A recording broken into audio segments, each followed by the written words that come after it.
Emmanuel, c'est donc ici ton antre, ton atelier, ton showroom, où tu reçois également. Tout à fait. Donc en fait, c'est un appart-boutique. Okay. Ça fait 5 ans que je suis installée ici en face du Grand Marché.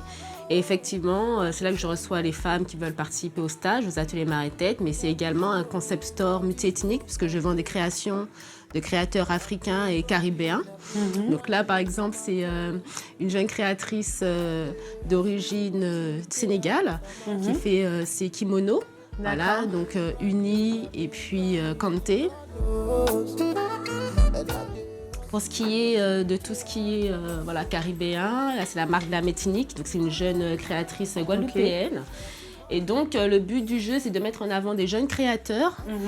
Et donc jeunes créateurs, en fait, c'est pas l'âge, hein, c'est vraiment en fait s'ils débutent dans l'activité et de leur proposer une visibilité au travers mon concept store. Ce qui est bien, c'est que ici, dans ce lieu, dans cet appartement, on va retrouver tous les pays d'Afrique presque réunis à Fort-de-France. C'est vraiment un métissage culturel. Tu nous as parlé du tissu parce que parfois on pense tissu Afrique Wax alors que pas du tout.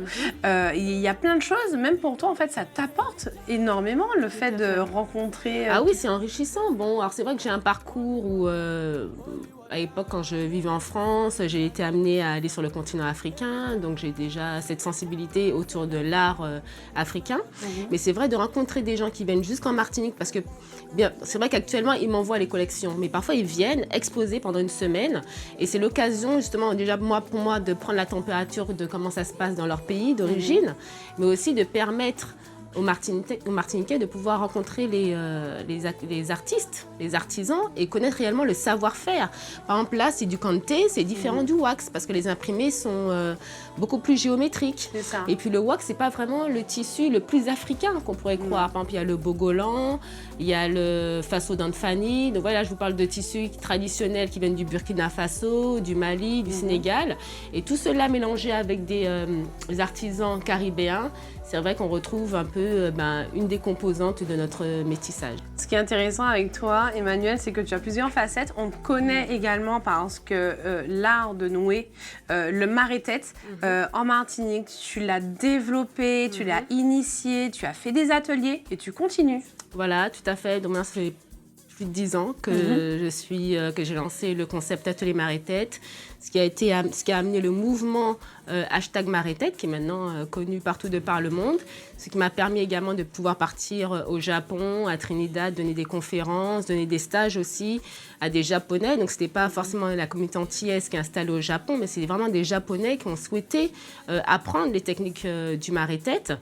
Et voilà, en fait, je vois qu'avec le temps, de plus en plus, ce savoir-faire-là devient un réel emblème de la Caraïbe et il est de plus en plus aussi ancré dans notre culture. Donc elles font vraiment le choix du tissu au niveau des couleurs. La couleur, c'est important parce que comme on le porte près du visage, il faut que ça illumine le teint. Et donc lorsque je commence mes ateliers, j'aborde la partie historique pour montrer que nous, aux Antilles, dans la Caraïbe, ce n'est pas uniquement un effet de mode. Réellement, ça a une raison d'être. C'est ancré, c'est même un acte de revendication face à un système qui avait pour but en fait de porter atteinte à leur intégrité de femme. Wow. Voilà, donc maintenant c'est assez décliné en accessoires de mode, mais je trouve qu'il est important d'en parler pour transmettre en fait aux plus jeunes et qu'ils sachent que que le Marie-Tête chez nous ça réellement ça se différencie en fait des attachés de tête africains ou même américains ou d'ailleurs. Nous il y a vraiment une signification qui doit faire toute la fierté des femmes caribéennes, afro-caribéennes. Ce qui me surprend également avec toi, c'est que tu arrives à marier plusieurs tissus, plusieurs couleurs, pour en faire des coiffes extraordinaires, des choses qui peuvent être très petites et très grosses aussi. Plusieurs heures de travail, des formations, comment se passe l'apprentissage ? C'est inné chez toi ? Tout à fait, moi je n'ai pas suivi de formation particulière. Effectivement, c'est inné et puis plus on en fait, moi je suis passionnée en fait par ce que je fais, donc forcément les textures, les matériaux aussi, parce que je ne travaille pas qu'avec le tissu, je travaille aussi avec le papier journal, ça peut être aussi des végétaux, tout ça.